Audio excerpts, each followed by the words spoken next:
The Lus Plateau is the cradle of Chinese civilization and one of the most fundamentally degraded ecosystems on Earth. What happened here illustrates that human activity without environmental awareness leads to ecosystem collapse. But thanks to the Lus Plateau Watershed Rehabilitation Project and a great deal of hard work, the region is enjoying an astonishing rebirth.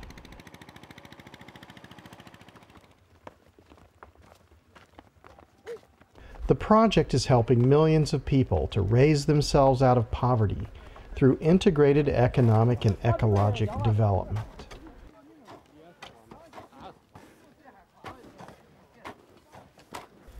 They are embarked on a grand experiment that is extending human knowledge and showing a path toward a sustainable future for humanity and the planet. The ecologic benefits are myriad. Stabilizing the soil allows the return of wild plants and animals, helps to regulate the water cycle, and fixes carbon in the biologic life and significantly in the soil, helping to mitigate against human impact on climate change. Over the last decade, an astounding transformation has occurred, with far-reaching implications for the local people, downstream along the Yellow River, and globally. Jürgen Vögele of the World Bank spent a dozen years working on this project and shares his thoughts in this interview. Now, when we came to this place in the Lus Plateau the first time, we were all really shocked. We thought, oh my God, well, how can ever anybody try to rehabilitate an area that is so huge and so fundamentally destroyed ecologically? What has happened here is that originally you had a complete vegetation cover with a fully intact hydrocycle. All the rainfall that fell down stayed where it was initially. It slowly infiltrated into the ground, was absorbed by the root system, went into the groundwater, and eventually drained into the Yellow River over a long period of time, hundreds of days, between a rainfall event and by the time the water ended up in the Yellow River. As the vegetation cover was removed gradually, the runoff increased dramatically. Every century, every decade, to the point where now when it rains, 95% of the water immediately is lost to the environment where it's coming down. Immediately it runs off in a gully, takes a lot of the topsoil with it, and ends up in the Yellow River. So you have a situation where literally 95% of the water is gone. And this is the reason why this area is so dry, why the rainfall has been decreased, why the vegetation cover can hardly be sustained right now, because everything is so dried up.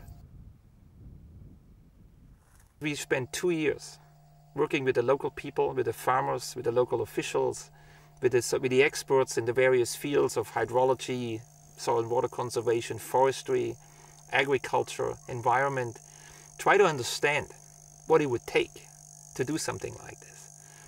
And after 2 years, we still didn't have many answers. The World Bank didn't have the answer, and the local people didn't have the answer. And we spent another 1.5 years talking to the farmers in the villages, trying to understand what they had done in the past 20 or 30 years that was successful. And it was really interesting. Not much was there to show, because the current practices at that time were just not sustainable at all. However, we found some places, we found some villages where certain things had been done successfully. And we looked carefully and we tried to understand what it would take to scale this up. And over 3 or 4 years, we designed together with the local people, it was a very active involvement, a package which you can apply in a small watershed, which on the one hand helps the farmers to improve their incomes and their lives, and on the other hand restores the ecological environment. We've always looked at this as a dual objective, which has to be achieved simultaneously. You cannot achieve one without the other. You cannot have one thing first and then the other. It has to be done simultaneously. And so the project had to be balanced. And that's what we have, I think, achieved. And this is the reason why this has become so successful. The first key policy I would talk about is the land use rights for the farmers. If the farmers build a terrace and they don't own that terrace, they will not take care of it, they will not invest in the terrace, and it will wash out the first time there is a major thunderstorm. And it's a failure.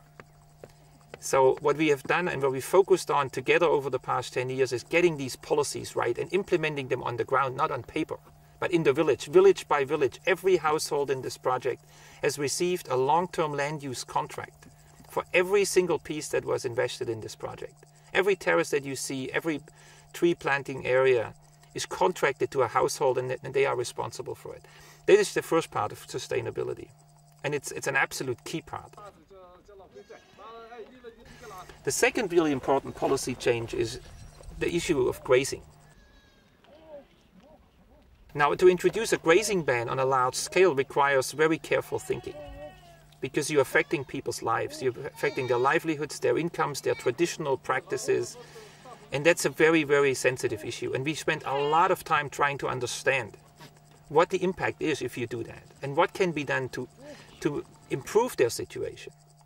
And the project has shifted its emphasis substantially from the early stage, where we focused on grassland development, shrub development, tree development, towards helping farmers getting alternative income sources, like pen feeding livestock, like terracing, like fruit tree development, a whole range of activities. And as time went by and the grazing bans got implemented better and better, the project adjusted, which is another reason for its success. It did not stick to its original plan, because when the policies caught up, we moved and we helped the people move in that direction.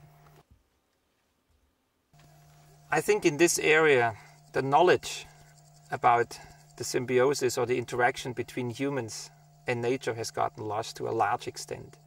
A lot of it had to do with the simple overpopulation and poverty, and the simple fact that there was no way out for the local people without a comprehensive program. An individual farmer cannot change this.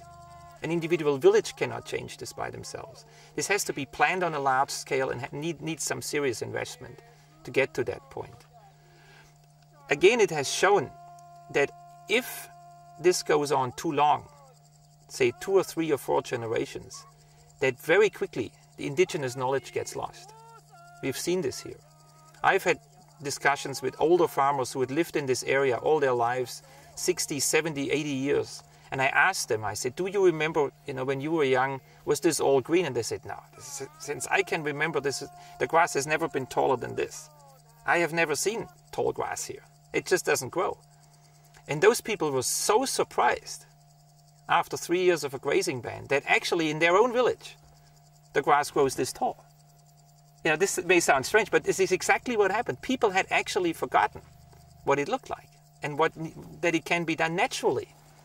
Now, and of course, the initial inclination of the project team was to come with tree plantings and technical solutions, right?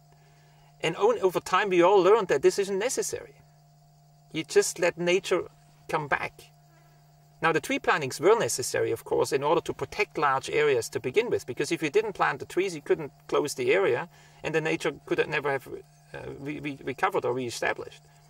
But it was for everybody a learning process. I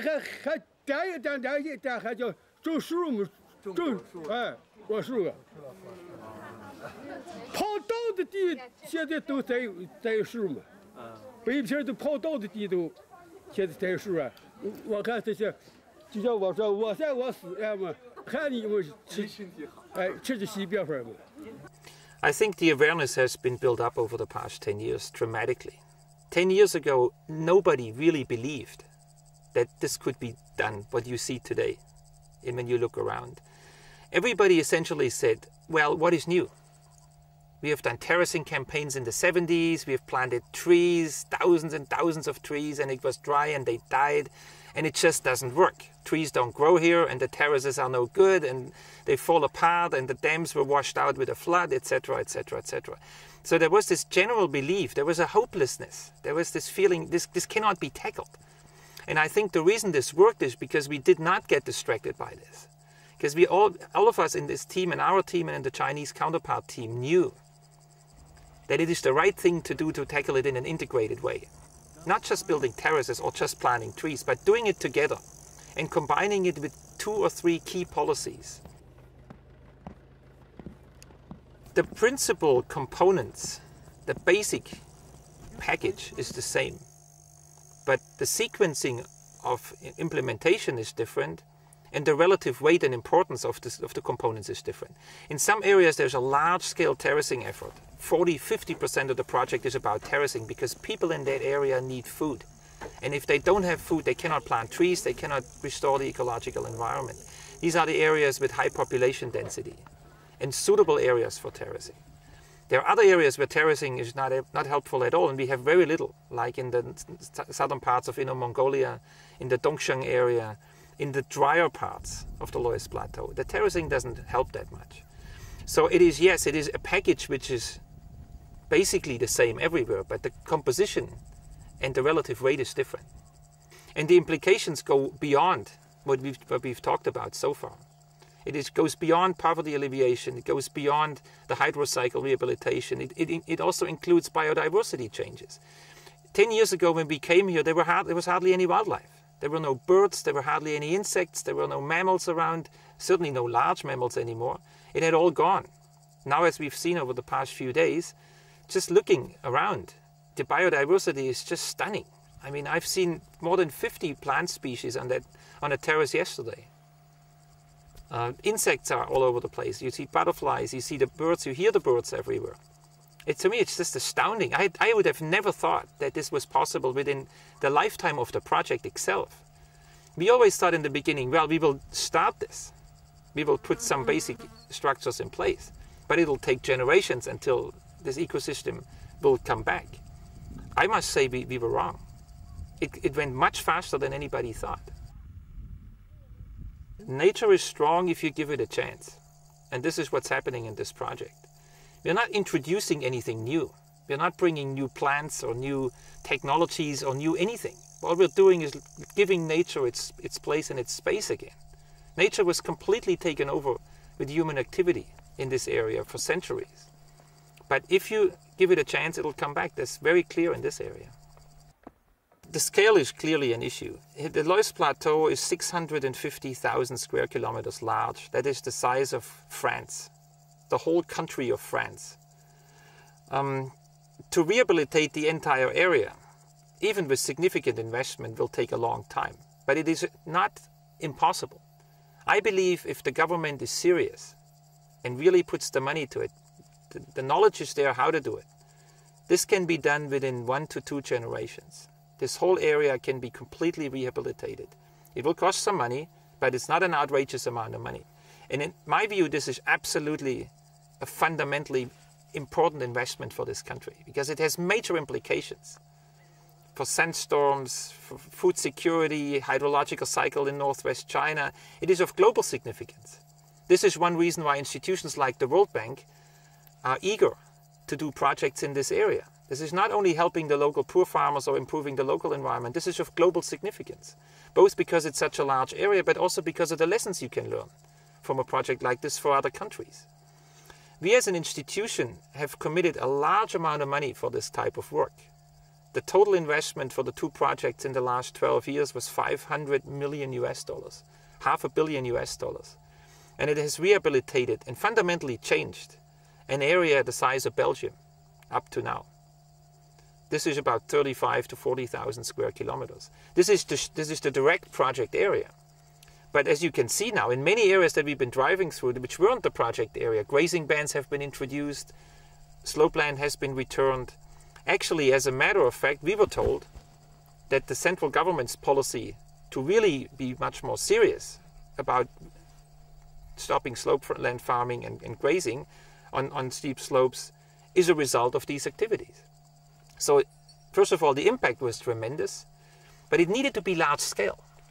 if you do this in one watershed, which was done before, people will notice it, they will go there and say, yes, this is nice, but we can't do this everywhere. But this is not true. It's an excuse.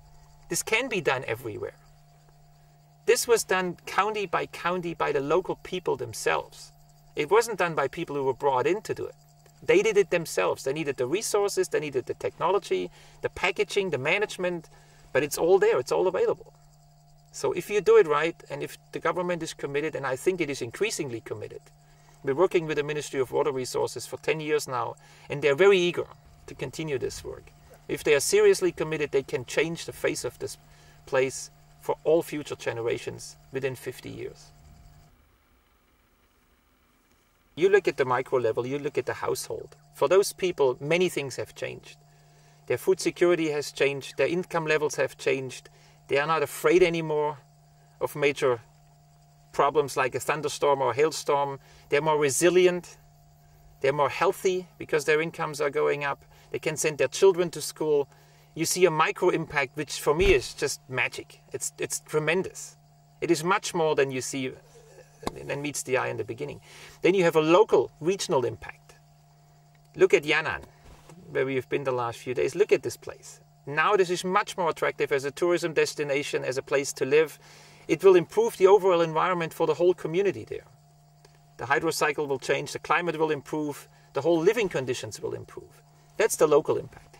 Then you talk about a regional impact. The whole Yellow River will be affected. If you reduce the sediment flow into the Yellow River, the flood risk downstream for millions of people is reduced substantially. Flooding is an issue of peak floods.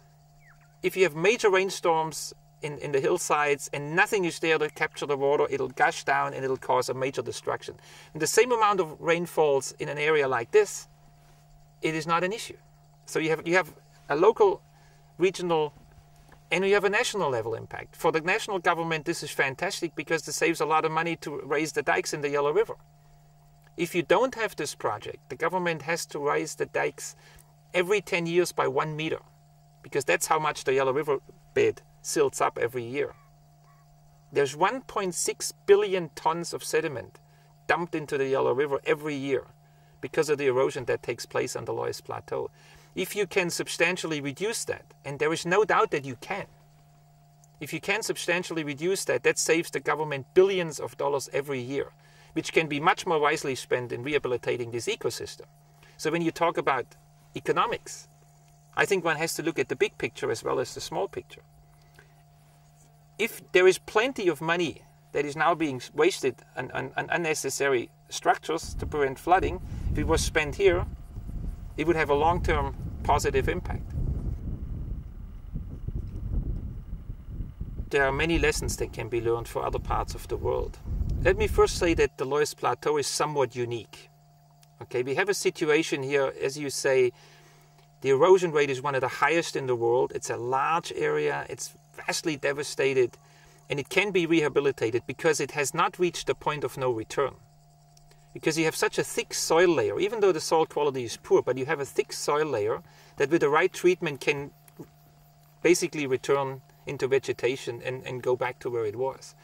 In many parts of the old world, Greece, Italy, Spain, many parts of the new world, in the US, some of the Midwest, that is too late because you have lost what was there and it can never be brought back.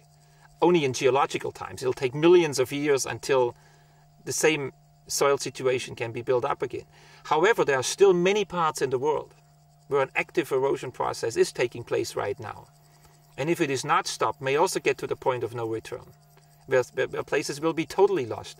As a matter of fact, in the southern part of China, there are areas that are very heavily eroded, and the topsoil layer is only a few inches or 20 centimeters.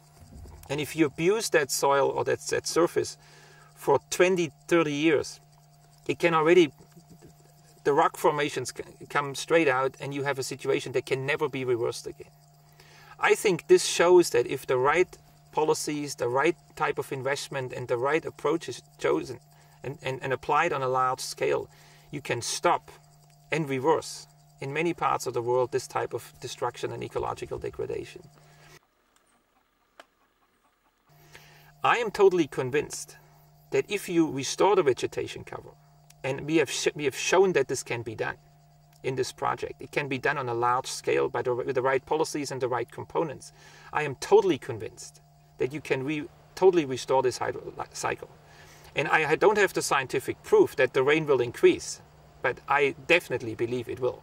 Because you can already feel it when you're in these gullies, when you're in these valleys, the temperature difference, you feel the humidity difference, the wind is slowed down, the dust is reduced. It is no doubt in my mind that this will have a major impact. Now we will have to leave it to the scientists in 20 or 30 years from now to look back and draw the conclusions what the actual quantitative impact was. But that it has an impact, I have no doubt in my mind.